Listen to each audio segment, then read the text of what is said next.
recording. Cool. So you're looking at that list? Nice. I am looking at this list, and I'm also looking at my letterbox to see what movies I've reviewed highly, just to see what would make like a nice fun watch. What did you watch today? The 2 movies you said you were gonna watch? Yeah, I watched The Iron Claw, which is based on the Von Erich family. Zac Efron? Oh my god. Yeah, yeah. So wrestlers from the late 70s into the 80s. Mm-hmm. Depressing ass movie. I mean, Really fucking good, but it heartbreaking. It looked it. Did it have to Yeah, do yeah. with painkiller addiction? No. Okay, fair. Very specific question. I know. Yeah, still depressing. Were you thinking of like The Wrestler with Mickey Rourke? I was thinking about well, that's one, the wrestler, but I was also thinking about Chris Benoit. Oh yeah. You know, he got addicted. I've seen some people say they should do a Chris Benoit movie. No, and I don't know how I feel about that at all. I disagree wholeheartedly. Yeah. I'm sorry, but Chris Benoit, the wrestler, performer, 100% awesome.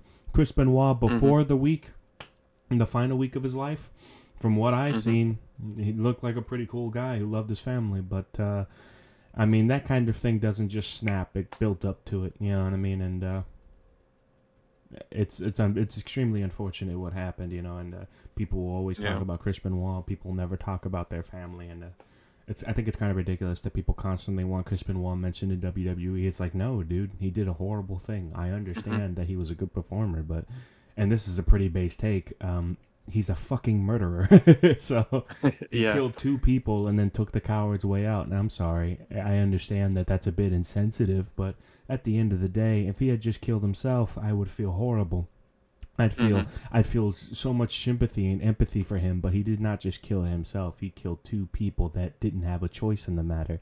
That is what makes me angry towards him. That's what brings my frustration out. That's what I dislike about that entire situation. It's like, brother, you had to kill 2 people. You had to do that. Kill your wife and your fucking child because you were too scared to leave without them or something along those lines. I don't know what it was. Yeah, but, I don't. I also think that it wasn't rational. I believe that what happened it was kind of a combination of it all, whether it was the medication, whether it was all the brain trauma, whether it was, I feel like it was a mixture of it all, and something just happened that weekend where he snapped and horrible things proceeded.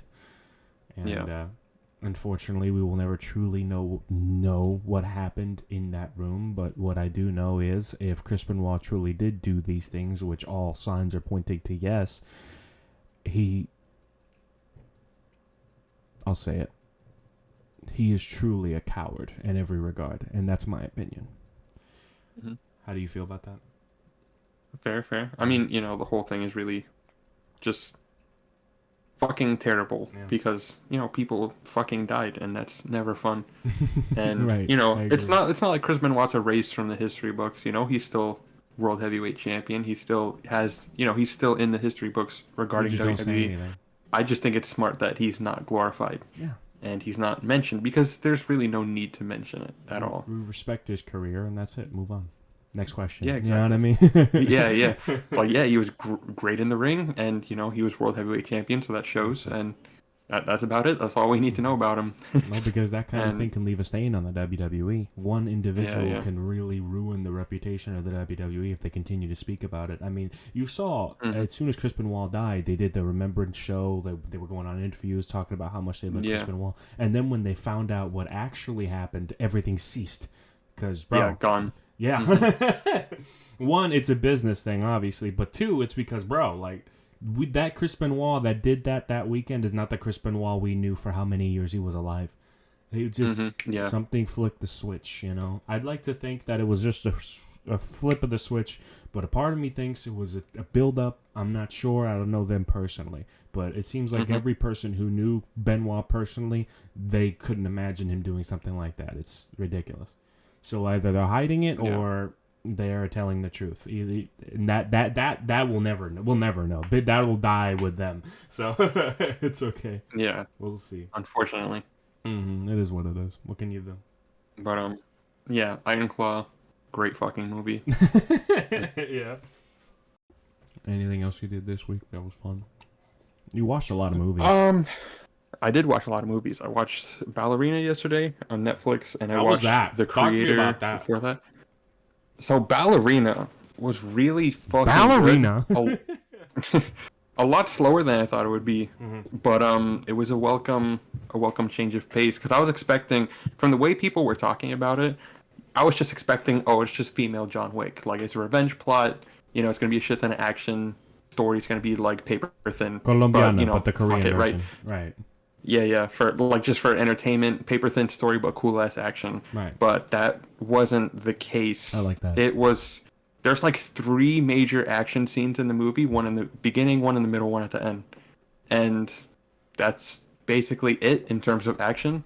Not really anything too crazy. And the story dealt with like some really grounded, fucked up shit. And it was so interesting. And like the characters were really well written. The filmmaking, like the style of it was fucking nice. Like they have a lot of flashbacks in the movie. Right. And the way the color grading changes from like the fucking dark, depressing present day, you go into the flashbacks, it's like neon colors, and like it just pops and stands out. And they did that a lot, and it was really, really well made. Sounds like my kind really of movie. Good movie. Yeah, it was really good, really interesting movie. Give me an example of some of the tough subject matter, if you can, without spoilers, like a little taste.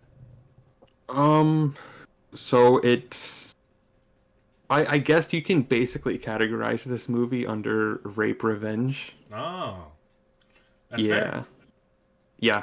And that's all I really need to say about it. All right. Yeah. Anyway. It's a very, it deals with that Heavy subject shit. matter, and but it tells it in a really interesting way, and it's just like you fucking feel for like the main character. But it's a good story, simple story told in a really cool way. Fair. Okay. Well, it's on the list. So is Old Boy. Yeah. So is a few other things. Yeah. Shit. And I watched The Creator, which is a sci-fi movie by Gareth Edwards, who did Rogue One. Nice. And it was all right. I think it got better as it went on, but it took a while, to grab me. But it was interesting, like the universe and the world that the movie takes place in was really intriguing.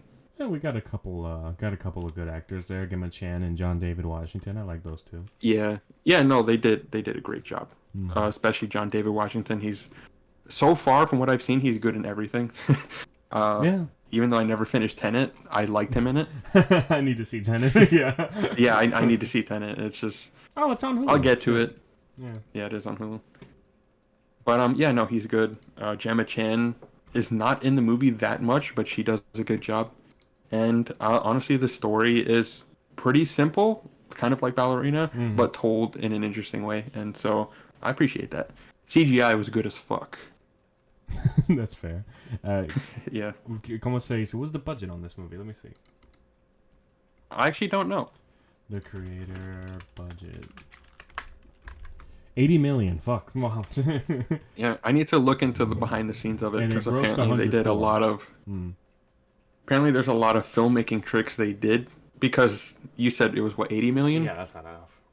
This shit looks like a $300 million blockbuster. Like that. It is like big, and Gareth Edwards is good at that. He's good at scale.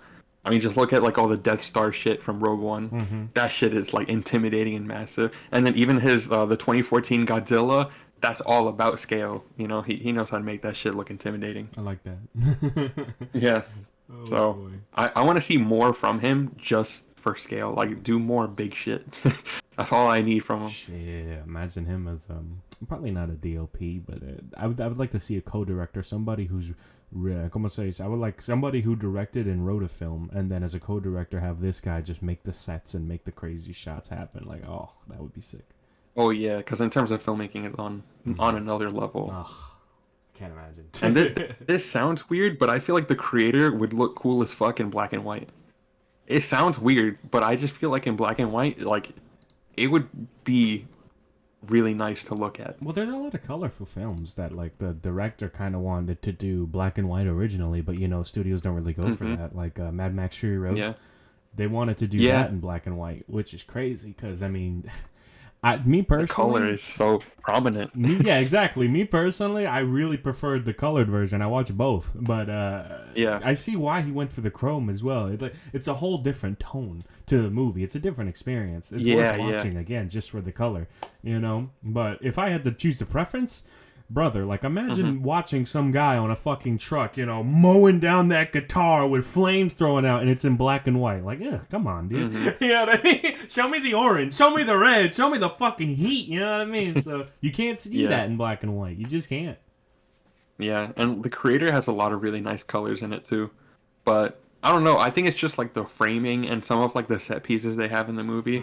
Like if you just did it in black and white. Because there's a lot of shit with silhouettes and like the way lighting works gives like the characters a silhouette.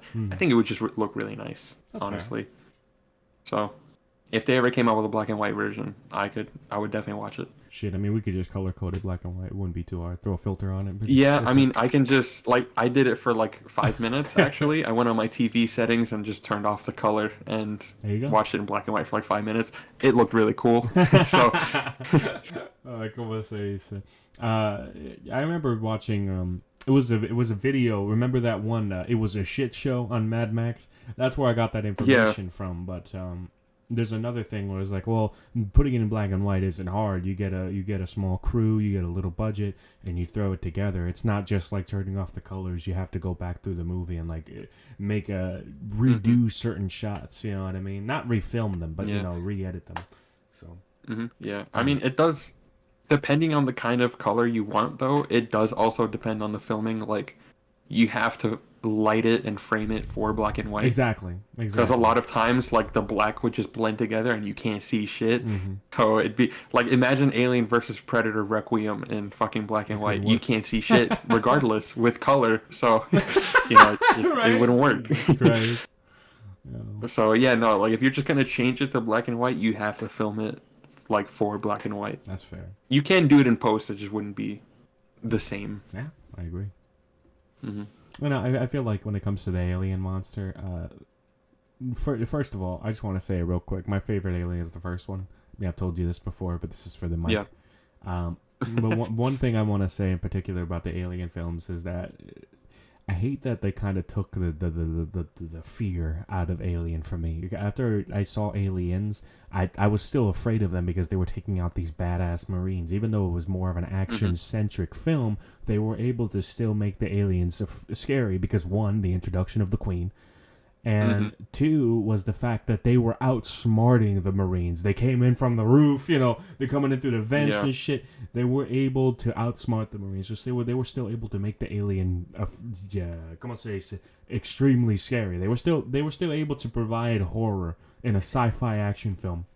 That went out the window for the Alien sequels. Alien Covenant. I haven't seen Prometheus, but I've seen Covenant, and the horror's just gone. I don't. I'm no longer. Yeah, afraid, I mean, you know. I think a big part of that with Covenant, and a problem I had with the movie, is that they tell you where the aliens come from, and what makes it scarier is that you don't know what the fuck it is. Yeah. And the whole point of Covenant is this is exactly what the xenomorph is. You know, do with that information what you will, and it just ruins all the mystery of these creatures. Why do that? So it's just, it's like, you know, it was nice having that mystery, and now it's fucking gone. Shit. It's just kind of ridiculous. It's kind of like... I mean, it's like the Predators, like that original Predator movie. That Predator's intimidating as fuck, and it's like kind of scary. But then it's like, because we know so much about it by the time we're going into like Predators from 2010, like, yeah, they're still badass and cool, but they're not really that scary. It's just like, yeah, that shit's sick. Because, you know, like, I like fear, you know what I mean? Like, when I see the Predator sequels, it's like, bro, I like fear. First one did that for me, great, you know? And then later on, it's just like, oh, he's not so scary now. It's just fun action. Oh, okay. Great. Yeah. I think that's with most horror sequels, though. Like, it just wears off by the time you get to the second movie. Aliens is an exemption from that. Like, it truly is. I'm sorry. Like, Aliens, when they're coming around, they killed the squad leader right in the beginning. They did all this crazy shit. They built it up for like an hour and a fucking half. Yeah. Yeah. You know? And finally, when they came around, they were still scary. It wasn't as dreadful scary as the first one, but because it wasn't shooting that way. But they were still able to make the alien menacing, And that's something that And it was. I think it was because of there was more than one. Yeah. So we like in the first one we just had one, and so now going into Aliens, there's a shit ton of them, and so. That's more intimidating. And also, we still don't know what they are by the time we're in Aliens. Mm-hmm. We just know what they're capable of. And so, exactly. They're still intimidating. And the fact, like you said, they wiped out that whole squad, that keeps the intimidation all the way up. You're like, damn, these things are going to fuck up these characters. You got it. No, and it's not even just the fact that they killed all the Marines. If they were just nameless nobodies we didn't care about, and they would die and then it would be generic. But they built up these characters. They're not just props. They were all people. They all had jokes, quirks, little things, and they all looked very different as well. Like scenes where the android was playing the knife game with that guy's hand, stuff like that. Yeah. The banter between them, it made them human. And then they were walking around with big ball breaker guns. You know what I mean? The fucking smart gun, all this shit. Like, yeah, we're gonna destroy him. And then Ripley's really the only person that's kind of scared of the alien because she's the only one who's seen it. But you see these guys and how menacing they look, and it's like, then they could take care of them. Sure. Yeah. And they just get fucking destroyed, and immediately that fear is brought back immediately because they kill the leader figure off top. You know what I mean? And then they have to introduce what's his name? Kyle Reese back to make him the leader now. Oh man, and there were just a couple times. Mainly, I think one of the best scenes of that movie is the face hugger scene in the fucking little infirmary that they were in. Oh my god. Yeah. Oh yeah, no, that shit was terrifying. Oh, let me tell you something. I have arachnophobia. I couldn't last. Me personally, I would have shot myself once we hit the planet. It's like, oh, they crawl now? Fuck no. You know what I mean? Yeah. Jesus Christ. I don't need that shit in my life. Fuck. Yeah, like seeing that shit jump at the camera, like fuck that. Hell no. I'm surprised Newt lasted that long. Fucking hell. Yeah. Jesus. Like, I don't know where the idea came from, but I always thought that like a face hugger couldn't survive outside of the egg unless it was on your face. So it's like if it missed, it's like, oh, okay, that's it. But no, the fact that they can crawl, it's like, get the fuck out of here. Like, I'm not dealing with that. Nah, bro. I made a series on Alien Isolation. That Alien Isolation series, and I was doing the face hugger sections. I had to look up the locations of each face hugger encounter. I did not. Fuck that. I am not running in fucking head first into a face hugger issue because that game's first person. I'm good. I don't need that in my life, okay? Yeah. You have no idea how scary that shit was. Oh, remember that 10-minute clip I sent you? Bro, it was... Oh, that was real. That wasn't me being hyped. That was... Bro, I was losing my fucking head in that guy. It was a hive. It was a fucking nest full of them. No. I couldn't do it. If I played it, I would download a mod called No Face Hugger. But for real? And if it didn't exist, someone has that shit somewhere. And if it didn't exist, I'd find out how to code so I could get rid of them. I don't give a fuck. Jesus. All I'm telling you right now is that I'm never playing that shit again. Fuck that. I got my footage. All right? I got my footage. It's okay. Jesus Christ. Never again, brother. I mean, the alien was scary enough. You know what I'm saying? Jesus Christ. All right, I think I got most of my small talk. Anything else? What did you get? What? How was work? If you're speaking, I can't hear you. Hold on. Go ahead. Okay. Sorry. Repeat your point. Oh, I was just asking how was work. Oh, this week work's fine. This weekend. I cut my hair. It's shortened. Okay. Yeah, it wasn't, and I didn't shave it. I got I think it was a 22 millimeter. I'm not sure. It was like the longest, it was the longest one they had, and so my hair looks like it's been growing for like 2.5 months. Instead of about like a year and a half. Gotcha. And that's it. So it's not fucking shaven. It's actually like, if I pull a strand, it's about half the size of my pinky. You know what I mean? So it's pretty normal. It looks pretty full too. Thank God. Yeah. That's something with Not like bad. people who grow hair out really long is that like sometimes their hair gets weak because of the they're not used to washing it correctly. Thankfully, I took care of it, so Yeah. it's okay. I didn't lose. I was so scared when I was shaving it. Like I swear, if clumps start coming off, I'm gonna fucking lose it. Thank God I didn't. Did your head feel lighter? Oh, bro, don't even get me started, bro. Let me tell you something to do, okay? When I'm walking around in the fucking house, I always have to have my hair up because I leave that fucking hair down. It's like an oven around my neck, brother. Nah. Don't even get me started, bro. I lost 12 pounds in one hour. No one can beat me. You know what I mean? Yeah. That's it. I remember once when I got a haircut after like months of not cutting my hair. Mm-hmm. At work, I went into like the fridge to get something, and as soon as I walk in, the fans in the fridge turned on and hit me right in the back of the fucking head, and I'm like, "Are you kidding me?" Whoosh. Oh my God. Back of my head was cold as hell. Well, you know when you like cut your hair really really short, you start rubbing your hair all the time because your head is just not used to that stimulation. There's a lot of nerves up there. You know what I mean? So you keep rubbing your head, it feels good, bro. God damn. Shit is satisfying. That's what I'm saying. It's ridiculous. Oh man. I'm glad I cut it short. I kept my beard. My beard's still nice and full. You know, they got the Kratos look. I want that Kratos look, Holmes. I'm telling you right now. If my beard grows any bigger, like it starts getting thick and like ridiculous, like let's say I put in some product and all of a sudden it starts getting real big, brother, I'm shaving my head, going full bald. I want the Kratos look. Oh yeah, I'll start hitting the gym just so I can cosplay as Kratos. That's it. Yeah, just go to conventions, dress up like Kratos. Oh fuck yeah. Face paint and shit. Shit, I'll have a kid just so I can name him Atreus, and if it's a girl, I'm still gonna call her Atreus. You cut her hair. That's it. It's like, hey, get it done. You know what I mean? We're doing the fucking mohawk today. Hey, it's all right. That's it. That's it. My wife will be Freya. It's all right. We got this. Yeah. I don't know if they ever get together. I never played Ragnarok. I watched the first like hour of it, and I was like, "Holy shit, this is the best game ever made!" And then I stopped watching it. I just couldn't. Yeah. I had to hold it. I'm like, I'm gonna buy this. I don't know when and how, but eventually I'll buy this. And when I do, I'm gonna be blind. Oh, man. Yeah, I'm surprised that after all this time, I still don't know anything about Ragnarok's story. Don't you have the first God of War? Yeah. Mm-hmm. Did you play it? Yeah. Like all the way through? Yeah. Oh, so you finished it. I thought you got to like the elf realm or whatever and stopped. So you went back. Oh yeah, no, I went back and played it. Good. And okay. like finished it. So you know the ending and all that shit. I'm like, did you go back to home? Did you go back home? Yes. Oh, that fucking teaser. I was losing my mind.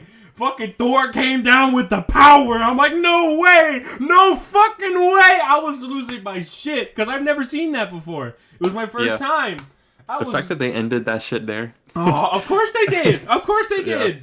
Brother. Oh, yeah, I won't say anything about the first hour of God of War Ragnarok, but I'll say it right now. I already know about the first hour. Oh, okay. Well, that's fair. I'll tell you right now that I don't know how they were... spoilers for anybody who hasn't played God of War Ragnarok or hasn't seen any footage of the first hour, because that's all I'm going to talk about. Who cares? Exactly, I agree, but I'm going to say it anyway. And then, in fact, I'm going to have it I'm going to cut me saying it, and I'm just going to have little words at the bottom. If they're just listening, fuck them. That's it. You come and say, I had no idea that they could top the Baldur fight at the beginning of God of War. I didn't think that was possible. Mm-hmm. I really didn't. And then they were out here reviving Kratos, bro? Nah, wait a minute. When Thor went, I ain't done with you yet. Fucking hit him with the electric when he was dead already. Like, ain't no way. Ain't no fucking way. They went way harder than they needed to. Bruh. And no. You know what was the coldest moment for me besides that? Was when they fucking threw the axe and the hammer and they hit each other. Yeah. And then they were doing like that freeze effect in the middle of the battlefield. They were walking around it like, oh my God. Yep. You guys, I mean, you stole it from MKX, but that's okay. Y'all are cool. Yeah. I also loved like when they like in that same scene when they ran at each other and like called back their weapons and combined it. Bruh. There was like that frozen like tree of lightning that came from the ground and changed the whole boss arena. That shit was dope. Fucking ridiculous, bro. But no, that end part when I was holding him, I know what. Now I know what. Now I can see why my sons fell to you. Even this lesser version of you. And then it said, "But all Father has plans for your son." And Kratos was like, "Nah, fam. You said my son. Oh, okay." Hit him with the one. Puts his hand down, come in with that fucking right cross from the anals of hell, bro. Bam! Holy shit! My man, he knocked out at least 4 teeth. You know why Thor left? It wasn't because, oh, I respect you now, I'm going to leave. No, it's because he wanted to cry, and he didn't want to do that shit in front of Kratos. You know damn well, ain't no way. My man, when they went in slow motion, you saw his jaw dislocate, son. Like, nah. Mm-hmm.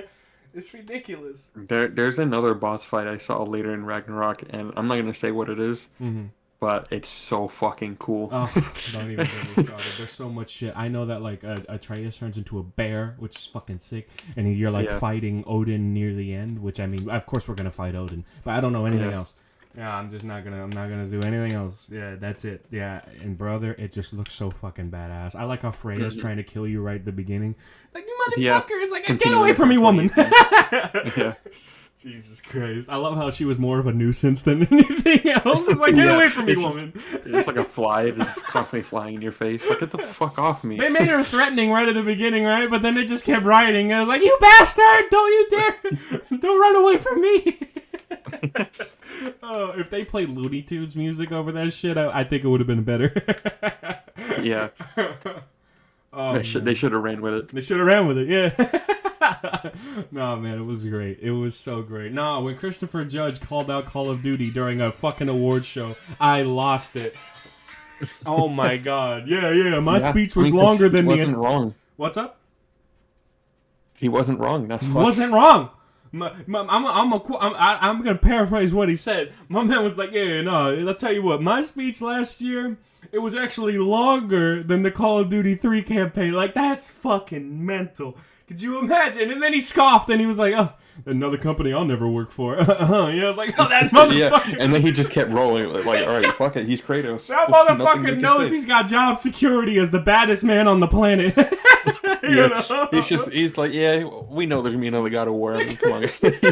he's just like, come on, fuck it, guys. And even if it doesn't, it's like, bro, that voice, he could play any orc character that ever existed. Holy shit. Yeah, he could play any World of Warcraft. mythological demon character. Imagine him playing Hades. Nah, bro, it's over. Oh shit. Him playing Satan himself. Could you imagine, like, if there was another Doom, which I don't think there will be, but if there was another Doom, right? And the devil came out himself. Imagine Christopher Judge voicing that motherfucker. Oh my god. Jesus.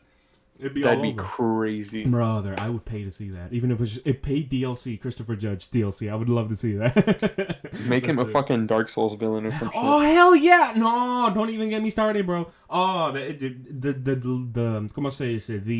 possibilities are endless for that kind of voice. Oh, anything you throw his voice onto will be fucking menacing. It's ridiculous.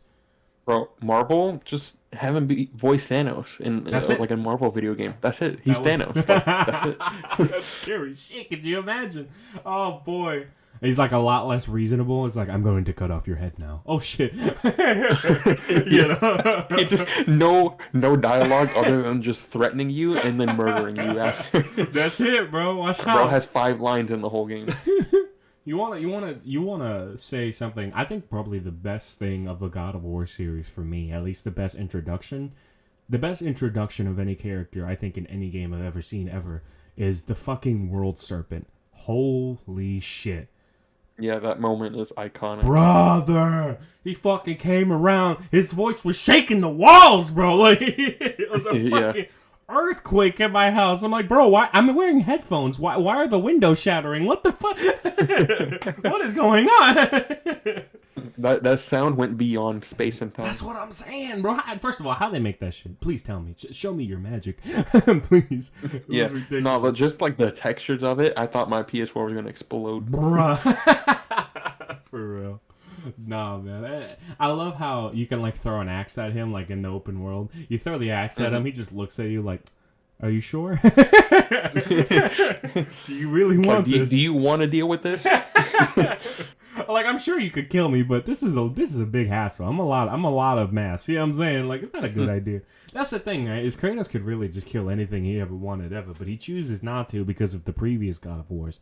Whenever he killed a god, there would be rampant disease, tsunamis, because they were the god of something. He kills Poseidon, the oceans take over land. He kills something along those lines, bad things happen to the god who controlled them. Bad things happen to the world because the god is no longer there to control them. That's what I meant to say. So yeah, I see why he's not just like, okay, well then let me just deal with Odin right now. But you know what I mean? Let me deal with Thor right now. But because he knows that there are consequences to killing a god. you know? So I mean, it makes sense. There you go. He's got it. I love that game so much. I gotta play it again. I have it on PC now, so. Hey, there you go. You can mod it too. Oh, don't even get me started. Oh, we'll play as young Kratos. Fucking watch out. Kratos versus Kermit the Frog. Would love to see that. Oh my god. Have like Kratos versus Baldur. Just do Elmo versus Kermit. Hey, I'm down with that shit. Fully voiced by those voice actors, bro. I'd pay money. Easy. Jesus Christ. I just wonder who would be who. My home. Jesus Christ! I can't. Wonder what would be funnier: Kratos as Kermit or Kratos as Elmo.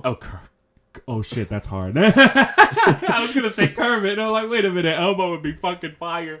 No shit, bro. Leave my house. The world serpent is just a giant cock. Oh hell no! Wait a minute. Where'd that come from? Hey, yeah, we went from fucking G-rated to no Y-rated to fucking XXX. Hey, yo, watch out. Exactly. We went to having the balance, bro. We went from having fucking Disney Pictures at the bottom left of the screen to fucking Brazzers. I feel you, bro. It's all right. That's what it was. Hey, man, expect the unexpected. That's what it is. Rated M for mature. Jesus Christ. So yeah, God of War is pretty cool. Great fucking game. I really want to play Ragnarok. Yeah, I can't believe people say shit like, movies come on, say games are becoming more like movies, like God of War. Like, I remember this guy called The Synthetic Man. He's making a fucking video about how God of War Ragnarok is a bad game and like it's ridiculous. I'm like, bro, what the fuck are you on? What fucking game can compete with God of War? Please tell me. You know what I mean? Like, First of all, I just want to point out something. The whole, video games are really, they're becoming movies. Brother. Do you just watch the video games? Do you not actually play them? Because all I'm saying is it's pretty fucking satisfying when I'm out here shoving my axe into the jawline of a werewolf, you know what I mean? And then cutting them in half. Like, it's pretty fucking dope. So you're complaining that video games are becoming more cinematic and immersive. Is that what you're complaining about? Because it sounds like a stupid fucking complaint in my opinion. I'm just saying, Jesus Christ. God forbid we're out here trying to immerse you in a mythological world. God fucking forbid. It's ridiculous, dude. Yeah. What, does every game need a fucking chat box in the bottom? You know what I mean? Does every game need a fucking a QTE sequence in every cutscene? Like, dude, of course things are going to get more fucking cinematic, but you also have to realize it's not just more cinematic, there's also a lot more game, too. Alright? God of War 3 is an 8 to 12 hour long story. God of War is fucking 40, so you can do 20 if you speedrun the main story, but all the content will run you around 40 to 60 hours, and that's the first time through. Maybe even longer. Alright, so not only is it more cinematic, better presentation, better acting, better fucking soundtrack, better fucking everything, technically and subjectively, art-wise, that depends on who you're asking. But you're also getting fucking 6 times the content. You know what I mean? 16 times the detail. You understand? Yeah. So I don't understand why people are complaining that games are becoming more cinematic and immersive. Maybe they're saying something like, because I feel like the control is being taken away. That's fair. But I do not feel that is the case for God of War. There are certain games where I can say, you know what? That's fair. I can agree with you on that. Because there are fucking games out there that aren't exactly games. Like fucking Until Dawn and fucking all those things, but they're specific experiences. That's the one niche that they have. It's not infecting the rest of the gaming universe. Like Last of Us 1, you can argue that That's become more cinematic. Como se dice, that's more of a movie than it is a video game. And I could appreciate that argument, but I would have to disagree because I don't know about you, but when there's only about 3-4 hours of cinematics and there's like another 15 hours of game, I don't know what you're doing for those 15 hours. Maybe you're just pissing in the wind. You know what I mean? I don't understand what you're doing for the other 15. You know what I mean? Please tell me what you're doing. Yeah. It's ridiculous. I don't get it. And also, when people complain about video games like that, it's just they make it clear they only play mainstream games. Because like if you look at indie games, a lot of that shit is not cinematic. Yeah, like indie games are a whole other fucking realm of gaming that I have barely scratched the surface of. But there's so much creative and innovative shit happening within that realm that I respect so much. And it's just, games are becoming too cinematic. And it's like, well, clearly you haven't played enough video games. Like, you're only playing the popular shit, and that's clearly why. That's based around a mainstream audience to where not only gamers can appreciate, but people who love movies and TV shows should appreciate too. But the thing is that those are still video games. And there's still so much content packed into those video games. Especially God of War. I don't know where people got the idea that it's more cinematic, so it's worse. I don't understand where that's coming from. So you're telling me better? Okay, you're telling me better performances? Movie, I'm gonna put my controller down. What? Repeat that. See what happens. If God of War is a movie, I'm putting my controller down. Let's see what happens. Let's see what happens, right? But my thing is this, and this is the biggest thing. All right, is that God forbid. So people don't want things to be more immersive. Okay, so what does that take away? Better cinematography, better performance, better, better performances across all characters. All right, better set pieces. I mean, the sets are amazingly detailed because the cutscenes take place within them, all in game. These aren't pre-rendered cutscenes. You know what I mean? And better fucking score, because you don't want to if you're having cinematic scenes on a constant basis, you need a very smart and intelligent score behind them, because I'm watching it now, so I'm paying attention more to the music rather than I'm just playing. So the score has to be better. So you're against a better score, better cinematography, you're against better voice acting, and you're against better sets. That's what you're against when you say that it should be less cinematic. It's fucking ridiculous. Now, I understand that you're for more gameplay, but brother, the games that provide less gameplay are few and far between, and those games are nowhere near as successful as the games that are more cinematic and offer more gameplay. So where do you think the companies are going to go towards? Come on, man. Stop with the bullshit. Stop acting like gaming is art. Go ahead. At the end of the day, it is art. It's art. That's it. And stop acting like the gaming industry is dying. It is booming! Okay? So I don't know where the hell these people are losing their fucking heads, their minds about how gaming is dying and the old games were better. Hey, listen, I understand that you have nostalgia, and I also understand that some games back then, they had more attention to detail, whatnot. But overall, if you look at where we were, and where we are now, not only technically, but when in every aspect, we are better. Generally, we are better. So I don't understand where these people come from. You know what I mean? When they talk shit like, the old games are better, they had more love, they had put more crap. Brother, I'm sorry, but you look at the old PS2 classics, when you see that size of their crew, and you see the budget that they had, they created good games. It was a fun time back then, and they were able to diversify their portfolio and be more experimental. But brother, you look at the fucking games they're making now with hundreds of millions of dollars put into them. It's amazing to witness the crazy shit that they can do and the stories that they can tell. It's amazing. And the fact that it's all interactive, and the fact that it all feels so copacetic, and it's amazing to go through. I mean, I've never been more excited to be a gamer. I mean, look at all the content we have in front of us. It's ridiculous. It's like fucking Netflix. You know what I mean? Yeah. How many good fucking games that are out there right now that you can play and enjoy, and it's fucking ridiculous. So why are people wasting their time complaining that some games are more cinematic than others? Because that's what it is. Because not all games are becoming more cinematic. Like Baldur's Gate 3, that game's significantly more cinematic than Baldur's Gate 2. I can guarantee you that. Yet no one's talking shit about that game. I don't fucking understand what the problem is. You know?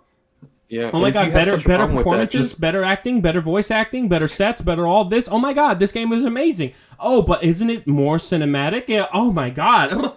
Contradictory, no? Fucking idiots, yeah. Continue. Yeah, and it's like, and if you have such a problem with that, it's like, just play other games. Seriously, there are so many games tailored for you, bro. Like, it's ridiculous. Yeah. There's something for everyone. There's a little something for everyone. I agree. Yeah. It's ridiculous. Yeah. Jesus Forgot about Christ. But you There's get a my little drift. something for everyone. It's a little something for everyone. And, hey, brother, he ain't lying. You know what I mean? If If you strictly love competitive type games, brother, you have an unlimited list. The fucking Rainbow Six Siege, Call of Duty, Battlefield, Halo, unlimited fucking Apex Legend, Fortnite. You have all these crazy competitive games. If you like solo, single player stories where you love narratives, brother, you will die before you play them all. It's ridiculous how many good ones there are. If you like open world exploration, brother, No Man's Sky, Zelda, like there's so many fucking good games. That's just stuff off the top of my head. There's so fucking Fallout. Like there are so many fucking amazing games tailored around that niche. Whatever fucking feeling you have for a game, if you go back 10, 15 years, you only have a select few. But now, every niche is oversaturated to fuck. You have so many games you can choose from. Why are you wasting your time on fucking Twitter talking shit about these amazing productions? I don't understand that. I really couldn't. People just fucking hate. They really do. And it's fucking ridiculous. Like, for example, people are like, oh my god, GTA's taking forever. Why is Rockstar taking forever? Because it's gonna be good, bro! It's gonna be the best game ever made! I'm so glad you brought that up, because this week I was watching the actor that plays Michael DeSanta in GTA 5. Oh, I know what you're gonna say. Say it. GTA 5, yep. And so a lot of people was like, oh, GTA 6, we've been waiting for GTA 6. He's like, you haven't been waiting 10 years for GTA 6. You weren't waiting since the day GTA 5 came out. And even then, you had 5 years of mocap for Red Dead Redemption 2 that dropped in 2018. Yeah. And so once Red Dead Redemption 2 came out and you finished that game, then the wait for GTA 6 starts. Not with GTA 5. It started with Red Dead 2. Mm-hmm. Don't even get me started. People don't fucking realize that. It's like Rockstar makes more than just GTA. And plus you got GTA Online. It's like that GTA Online is a whole other GTA game. Brother, on top it really of GTA 5. The content is endless on online. It's endless now. It's 10 years of content. Brother. Yeah, and people are like, oh, it took them 10 years to make GTA 6. They haven't been making GTA 6 since GTA 5 came out. They just started after Red Dead 2. Like, sure, maybe they had ideas. Maybe, they were throwing pitches. But actual production maybe writing started. The story. Yeah, but actual production started. And not only that, we had the pandemic. They were making GTA 6 through the pandemic. And on top of that, we just recently had a writer's strike and an actor's strike, which most definitely affected GTA 6. So it's like, what the fuck, man? You can't please anybody. But people don't understand that, yeah. The main thing for me is, like, let's act like pandemic never happened. Let's act like another studio made Red Dead Redemption. Let's act like online never came around. Let's act like Rockstar hasn't been doing anything except GTA 6 for 10 fucking years. Isn't that a good thing? Yeah, then that game is going to be fucking insane. I'm sorry, but it's not like fucking Destiny where it's been jumped from studio to studio and it's kind of hodgepodge together. No. This is one company putting all of their fucking cards, all of their money, and betting on black. You understand me? That's what this is. This is them putting every single ounce of their soul into this fucking game. I'm sorry, but first of all, I just want to say this really quickly, okay? For people who say, like, oh, well, if they're taking so long, why are they taking so long? Why is this an issue? Why is production taking so long? They've never made anything in their lives. They don't understand how creation works. You know what I mean? They really don't. They need to understand that at the end of the day, we are selling a $70 project, or they are selling a $70 project, and that they need to actually put time and effort into these fucking things. Just because other studios make lesser quality games in a faster time does not mean that I need to make a game in that amount of time. I need to make a game in the amount of time that is necessary for me to make the standard of what Rockstar is, okay? And Rockstar's standard is the benchmark. It's up there. Yeah. It's the top, all right? With every fucking Rockstar release, it revolutionizes the game. It is the benchmark every time. And that kind of thing takes some fucking time to produce. It is what it is. So I can't believe that people are still fucking. Oh my god, Rockstar's doing it. Rockstar doing that. Who gives a fuck? Let them cook. Yeah. Okay. Yeah. Let them. And cook. the same thing goes with like delays. A lot of people don't understand that when they delay a game, it's to make the game better, Cyberpunk to fix Yeah. any issues they have. The reason Cyberpunk released in the way it did is because Stockholders. people were tired of waiting. It's ridiculous. Because they announced that shit back in 2013 so they can get investors and, more money for the game. And then people were tired of waiting. It's like, we want Cyberpunk now. And they kept delaying it and delaying it and delaying it because the game wasn't ready. But because people wanted it now, it's like, all right, fine. You get your release, and the game released in its broken state. 3 years later, now they've released the Cyberpunk game that they want. It's through fucking free ridiculous. updates. If people would have just waited and let CD Projekt Red do what they do, rather than constantly going on social media and demanding a release, period. yeah, it would have been fine. But no, people wanted it now, and so they had to suffer the consequences, and we had to go through that botch fest of fucking Cyberpunk 2077. Don't even get me started, brother. And let me just make it clear that it wasn't just a public outcry, but it was the fucking shareholders. People were saying, "Hey, I'm gonna pull out. I'm gonna take my money and run." You know what I mean? Like that kind of shit. It's like, oh well, if there's fucking financial pressure, we have to drop it. It's not just people. It's not that they're just caving into the public outcry. They could give a fuck about the public outcry. It's gonna be a good game. You're gonna buy it anyway. But it's the fucking stockholders. It's the guys who fund the company. All right? That's why Valve never became a public company. That's why nobody owns stock in Valve. It's always been a private company because we cannot let these shareholders make the decisions for us because that's how a company tanks. It is what it is. Yeah. So it's crazy how people don't learn. It's like, oh, we want the game now, and then the game releases, and that shit is like, hey, this game is broken. Like, damn, I wonder why. It's like, damn, I wonder why. It's like the same motherfuckers who like, oh my god, the GTA 6 leaks. Oh my god, this game looks horrible. It's like, oh, I wonder fucking why. Oh, what does it say in the top left? Oh, pre-alpha. Oh, I guess that's why. You fucking idiot. Jesus Christ. One game that went through constant delays that people always fucking forget is Batman Arkham Knight. They made Batman Arkham Origins so that we wouldn't have to wait so long for Arkham Knight. That's the only reason we got Arkham Origins, is because, it's going to take too long to make Arkham Knight. Let's release, like, a game reusing a shit ton of assets from City and just drop it because, we want the fans to have something to hold them over until the finale. That's ridiculous. And that's how we got Origins. And then, even then, Arkham Knight was still delayed like a full fucking year. So, I don't get what the fucking complaint is. I just wish that people would just learn to be patient and learn to understand that these things take time. But the thing is, we can holler, we can hoot, we can talk shit. This video could get millions of views, and it will never change. People will continue to be fucking assholes. It's just like how news stations will never learn will never learn their lesson. Every GTA release, news stations are always gonna talk shit, no matter what. Yeah. It is what it is. It's just people don't learn. So, hey. I've spoke my piece. I think I got everything out. We're just screaming into the void right now. Preaching to the choir. The people who are watching already agree. They agreed 3 hours ago. Yeah, exactly. It's fucking ridiculous, man. Jesus.